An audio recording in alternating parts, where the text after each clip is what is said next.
പരിശുദ്ധമായ റബീഉൽ അവ്വൽ എന്ന് പറയുന്ന ഈ മാസത്തിന്റെ പവിത്രത അറിയാത്ത ഈ കാലഘട്ടത്തിലെ ജനറേഷൻ മക്കളെ അസ്ഹരി ഉസ്താദ് നിങ്ങളോട് സ്നേഹത്തോടുകൂടി പറയട്ടെയോ, ദുനിയാവിന് സാരമാണ്.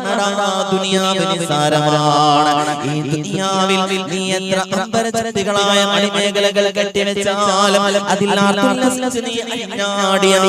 നിനക്ക് മരണമെന്ന് പറയുന്ന സത്യം നിന്നിലേക്ക് അടുക്കുന്നതാണ്. നീ എവിടെയൊക്കെ ഓടി ഓടിച്ചാലും നീ ഇന്ത്യ എന്ന് പറയുന്ന ഈ മഹത്തായ രാജ്യത്തിന്റെ അവസാന ഭാഗത്തേക്കും ഏതൊരറ്റത്തേക്കും നീ കടന്നു ചെന്നാലും, അല്ലെങ്കിൽ ലണ്ടനിലേക്കും ദുബൈയിലേക്കും സൗദിയിലേക്കും മറ്റ് സ്ഥലങ്ങളിലേക്ക് നീ ഓടിയെത്തിയാലും നിനക്ക് മരണം അവിടെ നിന്നെ തേടിയെത്തുമേ.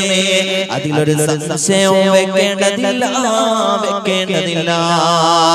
മരണം യഥാർത്ഥമാണടാ. നീ ചെയ്യുന്ന അമലുകൾ മാത്രമേ നിനക്ക് നാളെ ഉപകരിക്കുകയുള്ളൂ എന്ന് റസൂലുള്ളാഹി